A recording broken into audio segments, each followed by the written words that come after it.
Всем доброе утро. Сегодня предпоследний день на Жубудве. Вчера купили экскурсию в Бока-Которскую бухту. 30 евро стоит. Думали, может, на машине покататься, но это такая экскурсия автобусно-морская, можно сказать, что какую-то часть мы на автобусе едем, и какую-то часть плывем на судне. В общем, решили так поехать, потому что тут проблема с парковками, и чтобы не искать эти парковки постоянно, ну и вообще узнать какую-то информацию новую. В общем, сегодня у нас такой экскурсионный день. Всем хорошего дня. Надеюсь, он у нас пройдет очень хорошо. Купить экскурсию в Будве проблемы не составляет.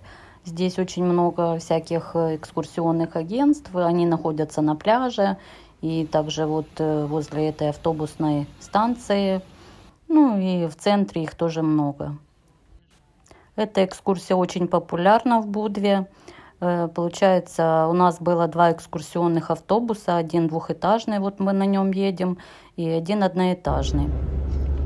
Все эти люди потом будут пересаживаться на кораблик и уже плыть по морской части экскурсии. Есть 2 варианта этой экскурсии. Это полностью морская экскурсия. А у нас, получается, мы сначала автобусом подъезжаем к Тивату, и оттуда уже корабликом отправляемся по самой Бока-Которской бухте.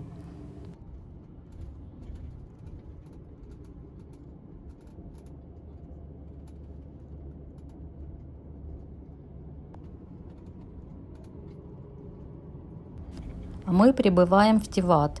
Он известен прежде всего тем, что здесь расположен один из 2 черногорских аэропортов международного значения. Именно в Тиват прибывают авиарейсами туристы из многих городов Европы.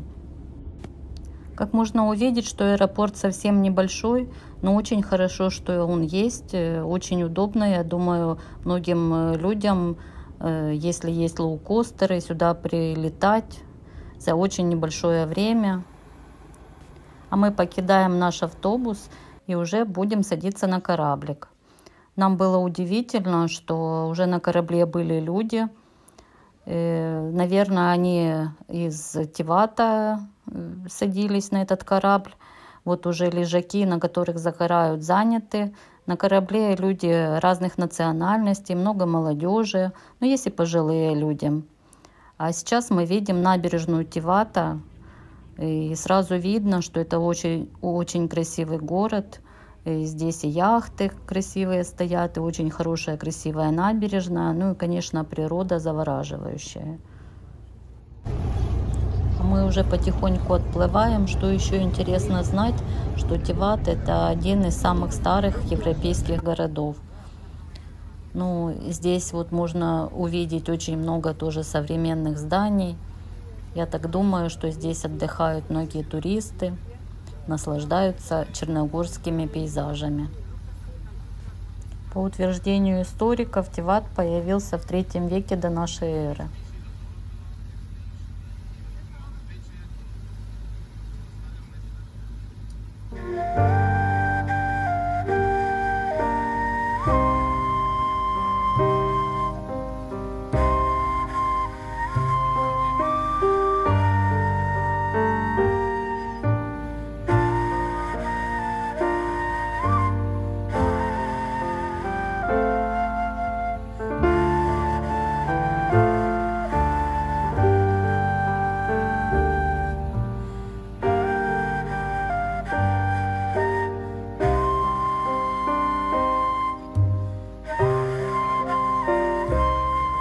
Находимся в Тиватском заливе.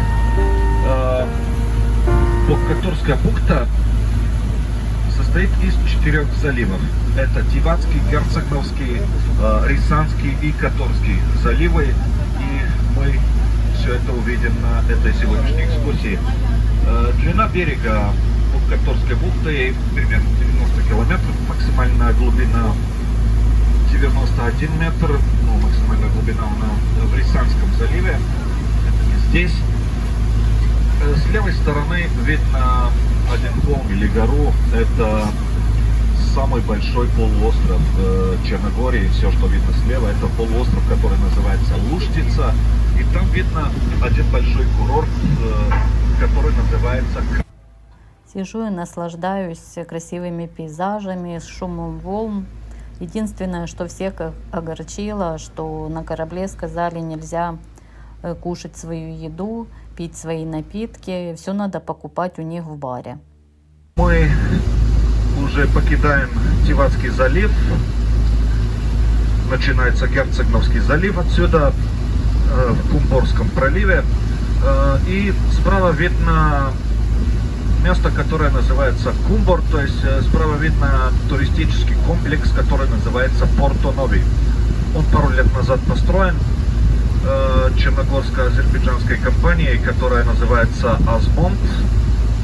И владельцами этого комплекса являются дочери президента Азербайджана Ильхама Алиева.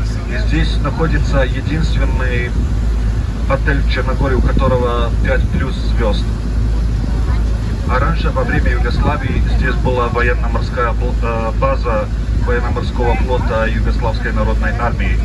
Ну, пока говорим про флот, с левой стороны там видно один старый военный корабль советского. На кораблике играет черногорская музыка.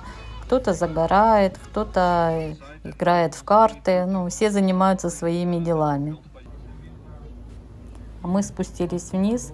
Сейчас покажу, как выглядит нижняя палуба на этом кораблике.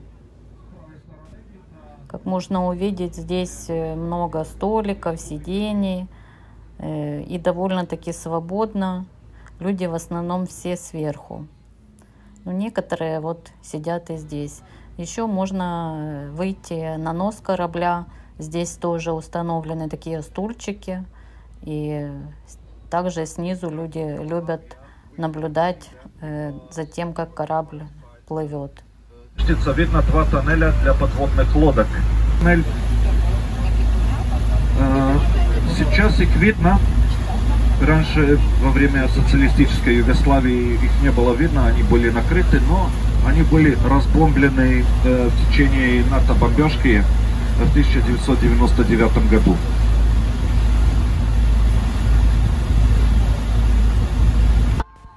Уже всем немножко подзабылось, что в 90-е годы балканские страны пережили тяжелый период, и бывшая Югославия распалась на 8 суверенных государств, которые сейчас живут, в принципе, нормальной жизнью, кроме некоторых непризнанных республик. И тоже они пережили войну. Конечно, это такая тяжелая часть их истории. Как пишет Википедия, что конфликт продолжался с 1991 по 2001 года, и погибло более 150 тысяч человек, это включая мирное население. У нас тоже на Украине тогда были сложные времена, 90-е годы мы только стали независимыми, и у нас только было становление экономики, была нехватка всего, а у них в это время была война.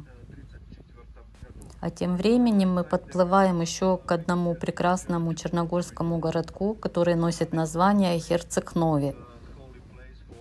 Еще этот город носит название «Город 1000 ступеней», так как он расположен на холме, и в нем нет дорог, а есть такие постоянные ступеньки. И все говорят, что в этом городе нету полных людей, так как люди постоянно ходят по ступеням. Этот город был заложен в 1382 году и изначально являлся крепостью. Город переходил от одного правителя под власть другого, и некоторое время был даже центром торговой сферы. Здесь торговали солью. Этот город, как и многие города Балканского полуострова, был во власти разных государств. И это отразилось на его архитектуре, но город очень прекрасный в теперешнее время. В городе есть 3 крепости, есть монастыри, церкви.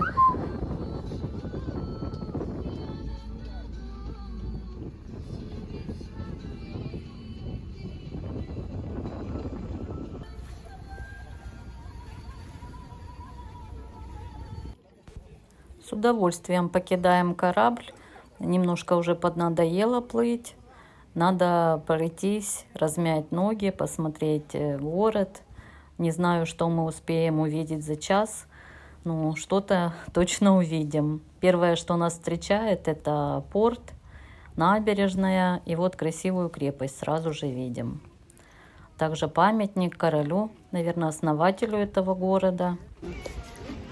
Так, сейчас находимся в городе Герцег-Нове. Тут 3 крепости.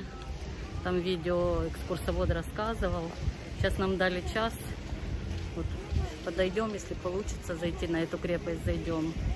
Так, здесь пляж рядышком, набережная, такой городочек.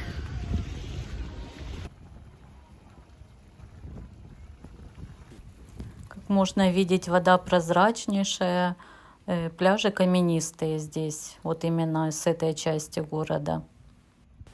Первое, куда мы пошли, мы прогулялись по набережной, осмотрели эти все окрестности, и потом только пошли к крепости, потому что мы не знали, как туда зайти.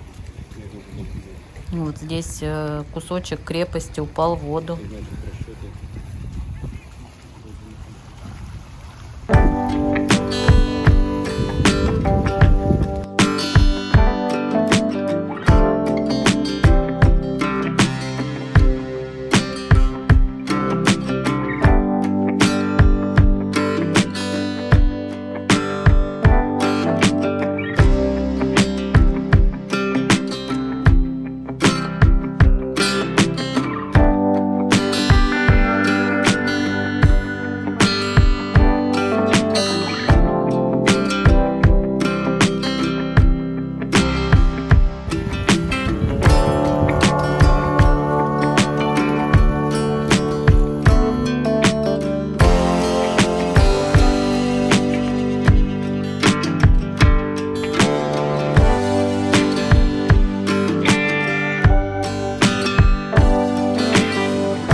Немного прогулялись мы по набережной, Виталик даже искупался, а сейчас пытаемся зайти на эту крепость. Получается, что экскурсовод не рассказывал нам, как туда зайти, и входа не было видно сразу. Ну так мы свернули в переулочек и случайным образом нашли этот вход, и уже у нас оставалось 20 минут до отплытия нашего корабля. И мы на полной скорости начали подниматься наверх, быстренько осмотрели, что смогли успеть осмотреть. И также быстро уже спускались, можно сказать, бегом, спускались назад.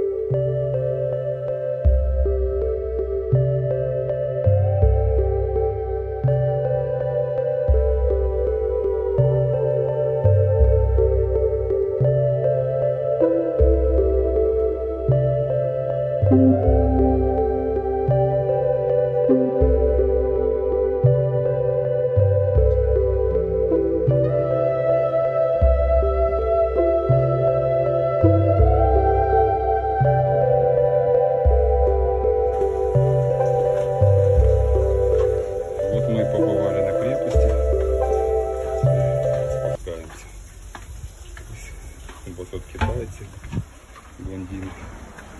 Смотри, там машины только аккуратно.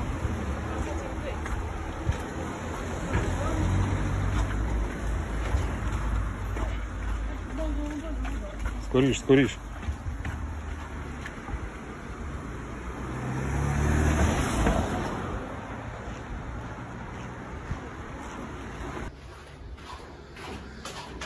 Вот мама опаздывает на корабель.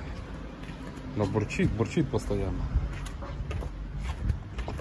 Уже похудела по этим ступенькам, городам. Аккуратно, аккуратно, только не поцарапайся. Не швиди. Співаємо. Ще й з запасом у нас час є. Вот в таком красивом месте мы. Могу сделать вывод, что это очень симпатичный городок, который стоит посетить. И он находится в окружении красивой природы, моря, красивых гор. А мы отправляемся дальше. Кстати, мы можем видеть гору Ориен, высота которой 1895 метров. Пейзаж, конечно, очень красивый отсюда.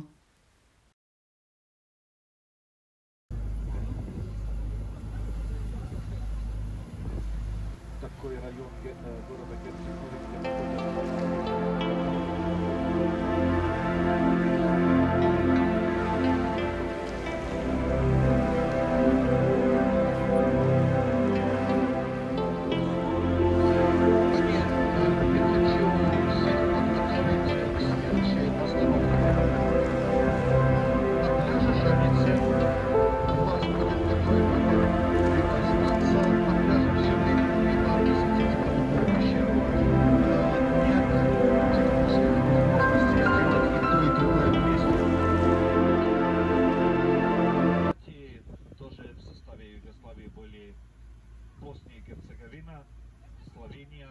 Линия, которая связывает эти три форта, является границей Бокаторской бухты и открытого моря. Значит, все с нашей правой стороны это открытое море, а 220 километров примерно отсюда с нашей правой стороны за горизонтом находится Италия.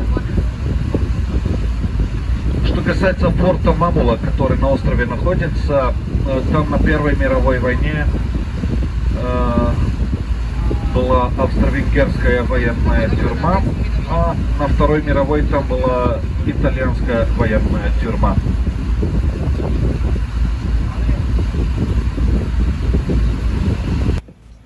Я так подозреваю, вот это и есть вход в эту пещеру, хотя не буду утверждать.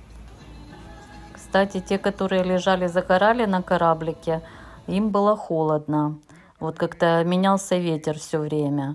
А мы сидели за столиком, на нас светило солнце, нам было жарко. И поэтому уже хотелось искупаться. Надеюсь, что сейчас мы хорошо здесь отдохнем, покушаем. И поменяется настроение, потому что уже как-то немножко стало нудновато на корабле.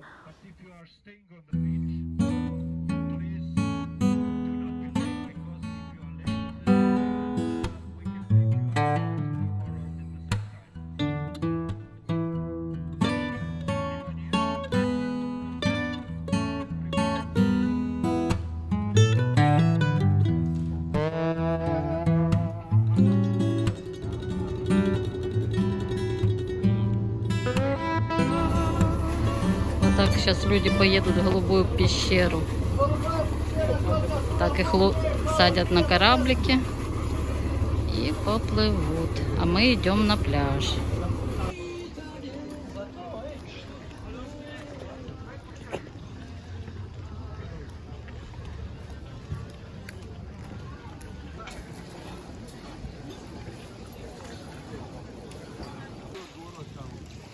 Плыли на корабле и приплыли к этому острову. Вода тут вообще чистейшая. Так красиво. Сейчас будем целый час здесь отдыхать, купаться, загорать. Место, конечно, шикарное. Очень понравилось.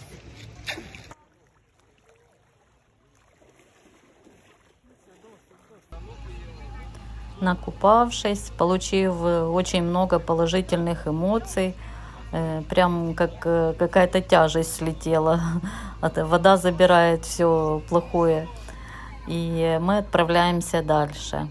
Впереди нас ждет остров Святой Богородицы на рифе.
перед нами еще одна изюминка Черногории, город Пирас, который все советуют к посещению.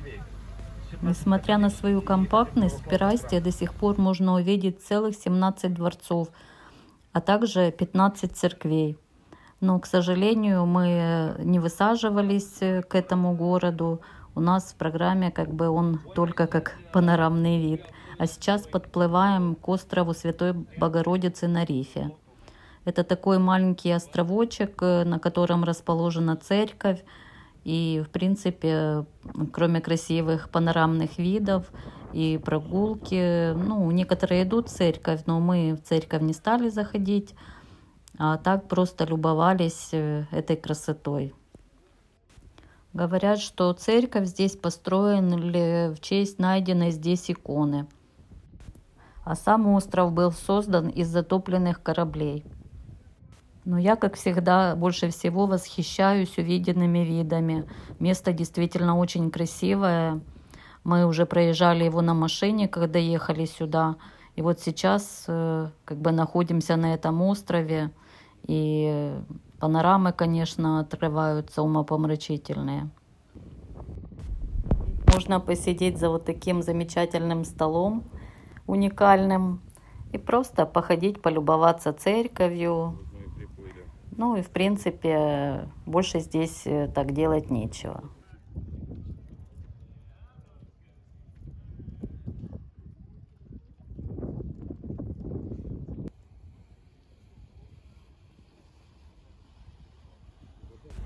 Купание, кстати, на острове запрещено, но я посидела, хотя бы помочила ножки, так как за день они уже устали.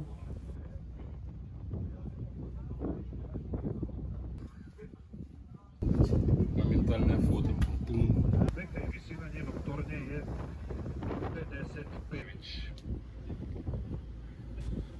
А мы отправляемся дальше.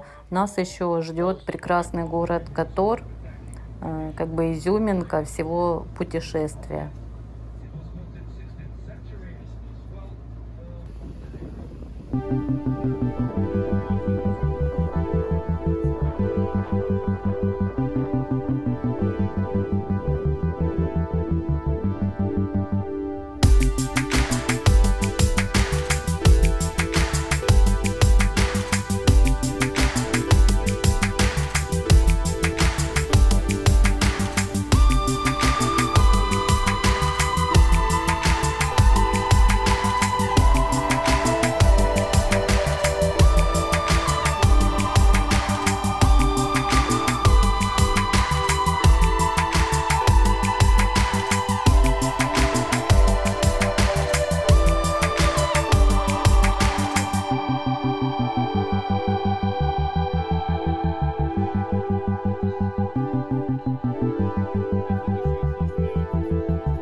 Приплыли мы в Котор, а здесь стоит вот такой огромный круизный лайнер.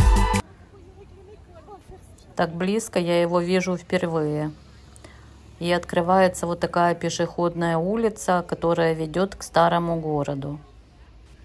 Этот город внесен в список мирового наследия ЮНЕСКО. Город строился изначально для обороны, поэтому есть 3 входа в него. Мы, наверное, заходим в центральный, хотя не буду утверждать, потому что не очень знаю этот город. Красивая часовня, площади, узенькие улочки. Но самое большее, что меня всегда восхищает, это природа. Горы вечером, подсвеченные солнцем, это вообще неописуемое зрелище. Святого Трифона. Сейчас находимся в Которе. В принципе, все эти городочки похожи друг на друга.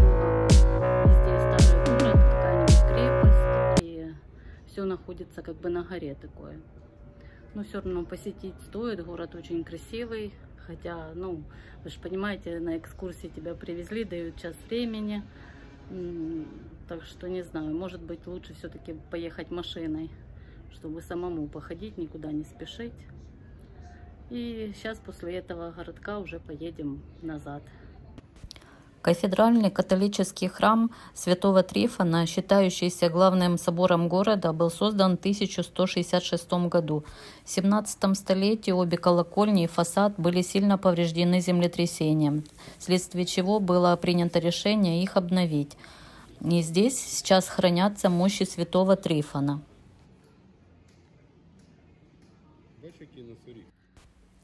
Мы гуляем сами, вот поднялись на лестницу, такой красивый вид, а также проходим вот такими улочками. Несколько раз искали вход на крепостную стену. Один раз пришли, вход оказался платным. Проходим мимо таких ленивых котов. Вот. А потом как-то обошли с другой стороны и вышли на башню. И оттуда открывается такая тоже смотровая площадка на весь город, на залив и на горы. Все-таки мы потом нашли выход на эту крепостную стену, по которой можно пройтись и прогуляться.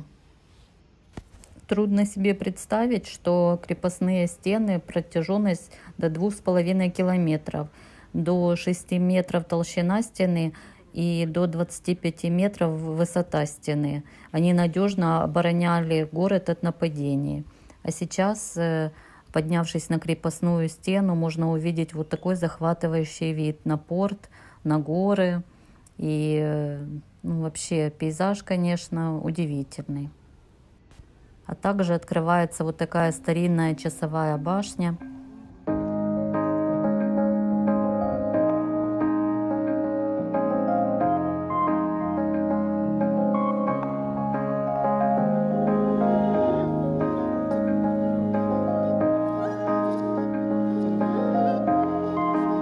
Проходим вот такой замечательный панорамный ресторанчик, который, конечно, находится в очень-очень красивом месте.